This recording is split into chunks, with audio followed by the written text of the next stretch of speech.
गरियावे कहता है दुनिया भर के कहानी बताता है। अच्छा वही गाड़ी है। अच्छा चलो ठीक है गरिया ही लेते हैं हमने।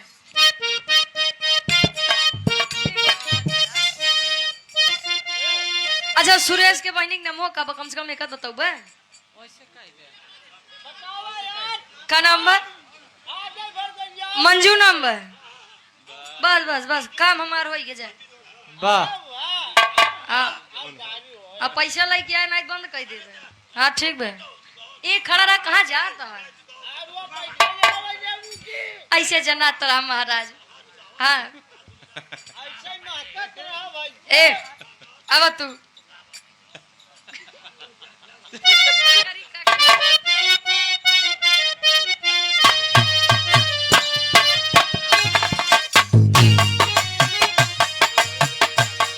अच्छा गाड़ी दो ये चीज बड़ी नीक लगत है एक सरकारी एक ससुरारी। सुरेश भैया मुरारी अच्छा ये मुरारी दादा कहे मोरे पिछवाई चौराई भला मोरे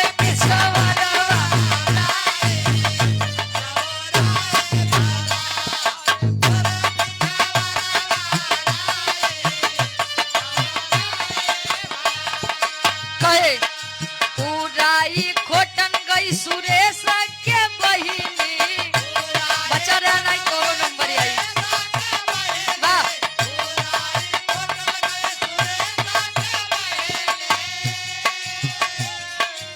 कहाँ बाटी नहीं कहाँ बाटी मंजू दीदी यार बाटी की नहीं कहाँ बाटी वहाँ कहती यहाँ का हो उड़ाई खोट गई सुरेश के दीदी वाह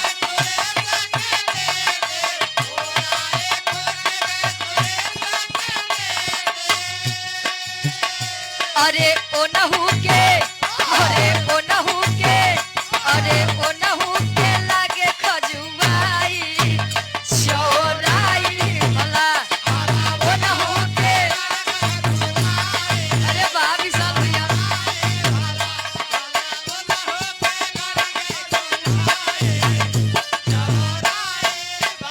ए सुई डोली गई कलाई पीछे घड़िया मेरे सुई डोली गई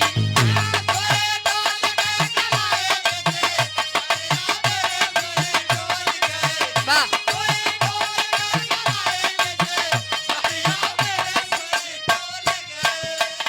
सुरेश के बहिनी बाजार करे जाली हजार करे जाली बतार करे जाली सुई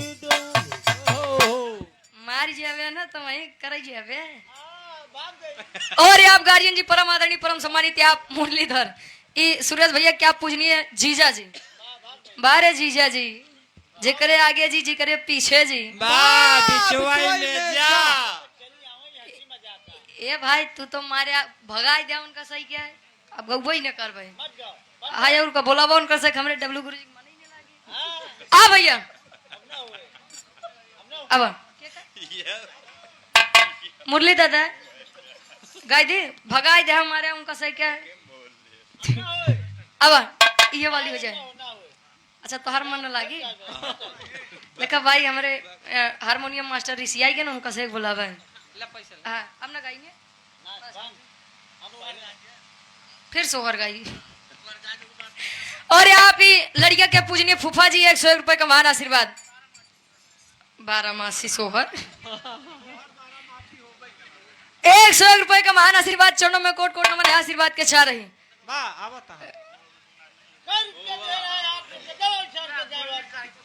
अच्छा गाय दी एक कई लाइन गाओ भी भैया जी हाँ मारा भगा दे कहानी बतावता है एक लाइन ये ओकरे बाद न होई हो ओकरे बाद विराट के नंबर पर गार्जियन जी बैठा है।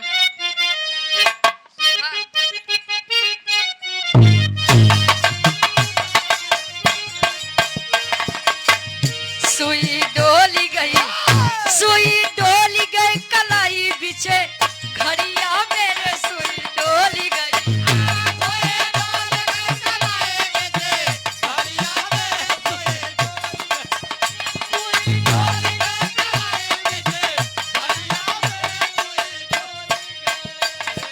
सुरेश के बहिनी बाजार करे जाली, हजार करे जाली। सुई डोली गई, सुई डोली गई कलाई पीछे घड़िया मेरे, सुई डोली गई, सुई डोली सुई डोली गई।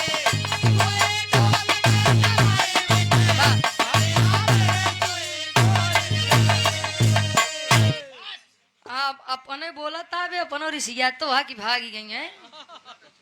प्रधान जी ए चाचा बिरहा गई बस अब कही तक के वही है ने ए चला वो बिरहा अब जे तो पैसा ले क्या खाली बोल हाँ आना बंद कर दे। अब बिल्कुल अब